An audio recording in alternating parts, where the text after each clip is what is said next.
आजादी के लिए अपना पूरा जीवन बलिदान दे दिया, लेकिन कभी भी दिखावा नहीं किया था। ये बात आपको हैरान कर देने वाली है कि चंद्रशेखर आजाद कभी भी अपना फोटो नहीं खिंचवाते थे, क्योंकि चंद्रशेखर आजाद को ये डर लगा रहता था कि हाथ लग गई तो उनके ये देश की आजादी का मिशन असफल हो जाएगा। अभी जो आप ये तस्वीर देख पा रहे हैं, ये मात्र एक तस्वीर है जो चंद्रशेखर के दोस्त मास्टर रुद्र नारायण ने चुपके से खींची थी। लेकिन दोस्तों, एक गद्दार ने देश के लिए मर मिटने वाले इस क्रांतिकारी को मुखबरी करके पकड़वा दिया था। तो चलिए दोस्तों, आज की इस वीडियो रिपोर्ट में चंद्रशेखर आजाद की कहानी को जानते हैं। आखिर कैसे वो अपनी अंतिम सांस तक ब्रिटिश पुलिस के हाथ नहीं लग पाए थे। दोस्तों, तारीख थी 23 जुलाई 1906। मध्य प्रदेश के झाबुआ जिले के भाबरा गांव में एक बच्चे का जन्म होता है। नाम था चंद्रशेखर तिवारी। चंद्रशेखर तिवारी शुरुआत में ही पढ़ाई में काफी अच्छे हुआ करते थे। साथ ही शरीर में वो काफी हट्टे कट्टे होने की वजह से उन्हें तीरंदाजी का भी काफी शौक था। लेकिन चंद्रशेखर तिवारी को गांव में रहकर लक्ष्यहीन जीवन जीना अच्छा नहीं लग रहा था। इसके बाद चंद्रशेखर तिवारी निकल पड़े थे अपने घर से मुंबई की ओर, जहां उन्होंने बंदरगाह पर जहाज की पेंटिंग करने का काम शुरू किया। लेकिन कुछ समय काम करने के बाद उनके मन में ख्याल आया कि अगर पेट ही पालना था तो गाँव में रहना क्या गलत था। इसके बाद चंद्रशेखर आजाद ने बनारस जाने का मन बना लिया और वहाँ पर उन्होंने संस्कृत पाठशाला में पढ़ाई शुरू की। लेकिन पढ़ाई के दौरान उन्हें अंग्रेजों के जुल्मों की खबरें लगातार अंदर से कचोटती जा रही थी। उस समय अंग्रेजों का जुल्म उफान पर था और ऊपर से चंद्रशेखर के साथ कॉलेज में भी क्रांतिकारी विचारधारा के काफी विद्यार्थी थे। साल 1919 में जलियांवाला बाग में डायर की बर्बरता ने पूरे देश के लोगों को आक्रोश से भर दिया था। चंद्रशेखर आजाद पढ़ तो संस्कृत पाठशाला में रहे थे, लेकिन उनका मन अंग्रेजों की जुल्मकारी नीतियों से परेशान हो चुका था और साल 1920 में गांधी जी ने अंग्रेजों के खिलाफ असहयोग आंदोलन छेड़ दिया और ये मौका देखकर चंद्रशेखर आजाद ने भी असहयोग आंदोलन में कूदने का मन बना लिया। गांधी जी के असहयोग आंदोलन में चंद्रशेखर आजाद जब कॉलेज के अंदर धरना प्रदर्शन कर रहे थे और इस बात की खबर अंग्रेजों को लग जाती है तो कुछ ही देर में ताबड़तोड़ वहां पर ब्रिटिश पुलिस आ जाती है और इन विद्यार्थियों को गिरफ्तार कर लेती है। चंद्रशेखर के अलावा बाकी सभी स्टूडेंट क्रांतिकारी उम्र में काफी बड़े थे। उन सभी को कठोर कारावास की सजा सुना दी गई। लेकिन जब अंग्रेजों ने आजाद से उनका नाम, पता और पिता का नाम पूछा था, तब चंद्रशेखर ने जवाब दिया, मेरा नाम आजाद है, मेरे पिता का नाम स्वतंत्रता है और मेरा पता जेल है। उसके बाद इनके नाम के पीछे जुड़ गया आजाद, चंद्रशेखर आजाद। लेकिन उस समय चंद्रशेखर मात्र 14 साल के थे, इसलिए उन्हें किसी कठोर कारावास की जगह 15 बेतों की सजा सुना दी थी, जिसमें ये बेत इतनी जोर से मारे जाते थे कि सामने वाले की चमड़ी उतर जाती थी, यहाँ तक कि शरीर का मांस भी फट जाता था। लेकिन चंद्रशेखर के आजादी के सपने के आगे ये सजा कुछ नहीं थी। उन्होंने इन बेतों को सहते हुए हर एक बेत पर वंदे मातरम का नारा लगाया था। लेकिन इसके बाद कभी भी चंद्रशेखर आजाद ब्रिटिश पुलिस के हाथ नहीं लगे थे। ये वो दौर था जब महात्मा गांधी अहिंसा के रास्ते से आजादी के लिए लड़ रहे थे, मगर चोरा चोरी हत्याकांड के बाद गांधी जी ने अपना आंदोलन वापस ले लिया था। इस बात से कई युवा क्रांतिकारी नाराज हो गए और उन्होंने एक अलग विचारधारा पर चलने का मन बना लिया। उन्हीं युवा क्रांतिकारियों में से एक थे चंद्रशेखर आजाद। इसके बाद चंद्रशेखर आजाद हिंदुस्तान रिपब्लिकन एसोसिएशन संगठन में शामिल हो गए, जो क्रांतिकारियों का ही एक संगठन था। मगर उस समय चंद्रशेखर आजाद की आर्थिक स्थिति भी ठीक नहीं थी। लेकिन आजाद को चिंता ये नहीं थी, बल्कि आजाद को चिंता थी भारत माता की। इसके बाद साल आता है 1925 का। तारीख थी 9 अगस्त। चंद्रशेखर आजाद और उनके साथी क्रांतिकारियों ने अंग्रेजों की एक ट्रेन में मौजूद खजाने को लूटने का प्लान बनाया। 8 डाउन पैसेंजर गाड़ी के दूसरे दर्जे के डिब्बे में चंद्रशेखर के 4 साथी क्रांतिकारी सवार थे। उन्हें ये काम दिया गया था कि उन्हें निश्चित स्थान पर जंजीर को खींचकर ट्रेन को रोकवा देना है और बाकी के लोग चंद्रशेखर आजाद के साथ उसी ट्रेन के तीसरे दर्जे के डिब्बे में सवार थे।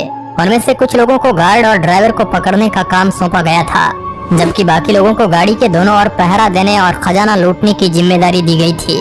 जिस समय ट्रेन की जंजीर खींची गई तब लगभग अंधेरा हो गया था। गार्ड और ड्राइवर को पेट के बल लिटा दिया गया और तिजोरी को ट्रेन से नीचे गिरा दिया गया। तिजोरी काफी वजन में भारी और मजबूत होने की वजह से उसे हथौड़ी के जरिए तोड़ा गया। तिजोरी भी अशफाक उल्लाह के हथौड़े की मार के आगे ज्यादा देर तक नहीं टिक पाई थी। इस तरह इन क्रांतिकारियों ने मिलकर अंग्रेजों के उस खजाने से भरी ट्रेन को लूट लिया था। काकोरी ट्रेन डकैती में आजाद को छोड़कर सभी क्रांतिकारी पकड़े गए, लेकिन चंद्रशेखर आजाद बच निकलने में कामयाब हो गए। इतनी बड़ी ट्रेन डकैती से ब्रिटिश सरकार बौखला गई थी इसके बाद चारों तरफ क्रांतिकारियों को ढूंढने की धरपकड़ तेज कर दी गई। गुप्तचर विभाग के लोग सजग होकर उन सभी लोगों पर निगरानी रखने लगे जिन पर क्रांतिकारी होने का शक था।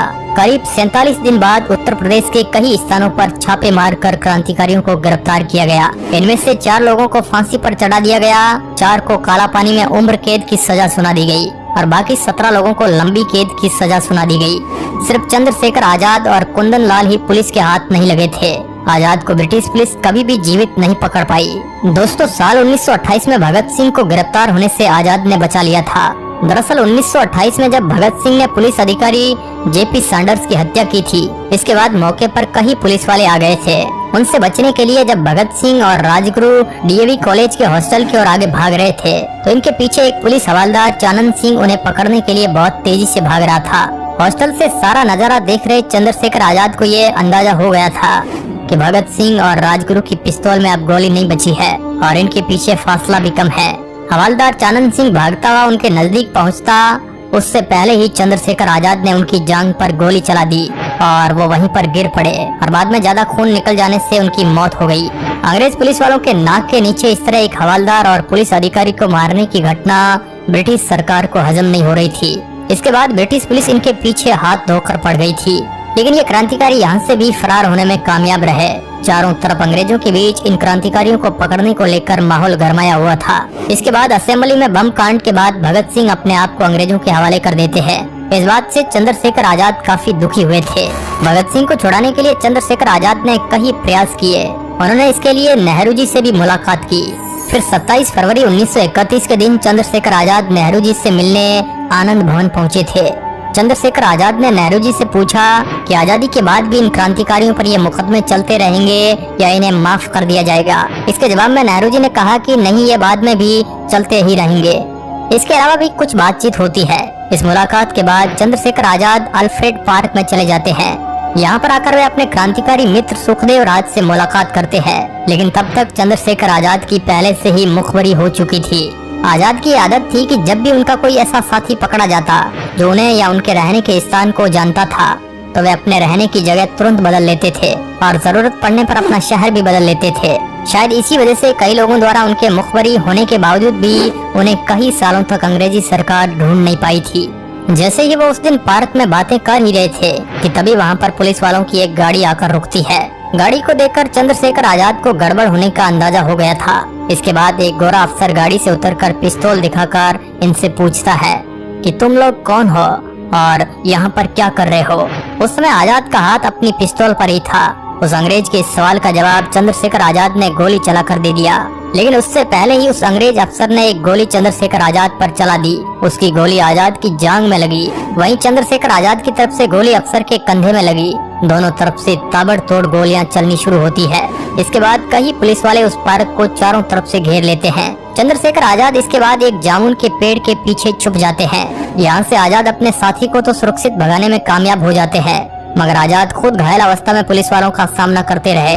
लगभग 20 मिनट तक दोनों तरफ से गोलियां चलती रहती है। इसके बाद चंद्रशेखर आजाद को अंदाजा हो गया था कि पुलिस ने चारों तरफ से घेर लिया है और फिर चंद्रशेखर आजाद ने अपनी अंतिम गोली खुद को मार ली और ब्रिटिश पुलिस चंद्रशेखर आजाद को कभी जिंदा नहीं पकड़ पाई।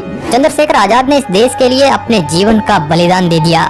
जिस पेड़ के नीचे चंद्रशेखर आजाद शहीद हुए थे वहाँ हर दिन लोगों की भीड़ लगने लगी थी। लोग वहाँ पर फूल मालाएं चढ़ाने और दीपक जलाने लगे।